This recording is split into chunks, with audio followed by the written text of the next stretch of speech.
செய்தியை பார்த்து வருகிறோம். ஆகஸ்ட் 24, 25 ஆகிய தேதிகளில் நடக்கும் அனைத்து உலக முத்தமிழ் முருகன் மாநாட்டிற்கான முன்னேற்பாட்டு பணிகள் விறுவிறுப்பாக நடைபெற்று வருகின்றன. பிரம்மாண்ட அரங்குகள், நுழைவு வாயில்களுக்கு வர்ணம் பூசும் பணியானது தொடர்ச்சியாக நடைபெற்று வருகிறது. அது குறித்த அண்மை செய்தியை பார்த்து வருகிறோம். இது குறித்தான விரிவான விவரங்களோடு இணைகிறார் எம்முடைய செய்தியாளர் பாலாஜி. வணக்கம் பாலாஜி. அனைத்து உலக முத்தமிழ் முருகன் மாநாட்டிற்காக செய்யப்பட்டு வரும் முன்னேற்பாடுகள் குறித்தான விரிவான விவரங்கள் என்ன?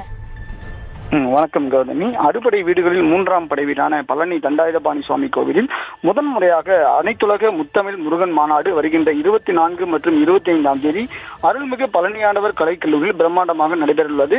இதற்கான கால்கோல் விழா ஊன்றும் விழாவானது கடந்த 3ஆம் தேதி பணிகள் துவங்கி நடைபெற்று வருகிறது.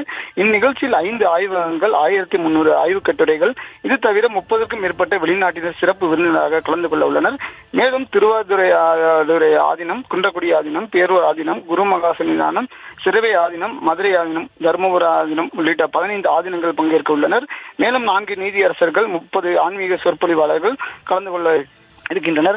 இந்த மாநாட்டின் விழா மலர் மற்றும் ஆய்வு கட்டுரை மலர் என 2 மலர்களாக வெளியிடப்பட உள்ளது. 3D வடிவில் முருகனை அருகிலிருந்து தரிசனம் செய்யும் வகையில் 100க்கும் மேற்பட்டோர் அமர்ந்து பார்க்கும் வகையில் ஏற்பாடு செய்யப்படுகிறது. முருகன் பெருமை விளக்கும் ஆடல் பாடல் நிகழ்ச்சிகள், முருகனை புகழை சொல்லும் கும்மியாட்டம், கந்த சஷ்டி கவசம் என காலை 8:30 மணி முதல் மதியம் 1 மணி வரையிலும், பின்னர் 2 மணி முதல் இரவு 8 மணி வரையிலும் நிகழ்ச்சி நடத்த திட்டமிடப்பட்டுள்ளது.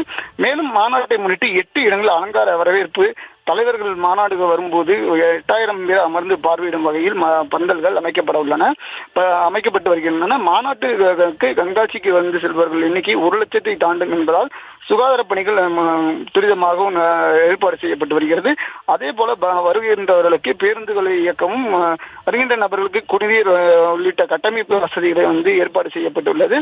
மாநாட்டுக்கு வருகை தரும் பக்தர்களுக்கு வழிகாட்டுவதற்காக தன்னார்வலர்கள், மாணவ மாணவிகளை பயன்படுத்திக் கொள்ளவும், கல்லூரியில் பணிபுரியும் ஆசிரியர்கள் மற்றும் ஆசிரியர்கள் அல்லாத பணியாளர்கள் என 450க்கும் மேற்பட்டோர் 2 நாட்கள் சீருடையில் இருக்க ஏற்பாடு செய்யப்பட்டுள்ளது. பழனியில் அனைத்துலக முத்தமிழ் முருகன் மாநாடு ஆகஸ்ட் 24, 25ஆம் தேதி நடைபெற உள்ள நிலையில் மாநாட்டில் கலந்து கொள்ளும் 1 லட்சம் பேருக்கு உணவுகள் ஏற்பாடு செய்யப்படுகிறது. மற்றும் வருகை தரும் அனைவருக்கும் 200 கிராம் அளவிலான பஞ்சாமிர்தம், குங்குமம், விபூதி, லேமினேஷன் செய்யப்பட்ட முருகன் போட்டோ வழங்க பிரத்யேகமாக ஏற்பாடுகள் செய்யப்பட்டுள்ளதாக தகவல் தெரிவிக்கிறது. விரிவான விவரங்களுக்கு நன்றி பாலாஜி.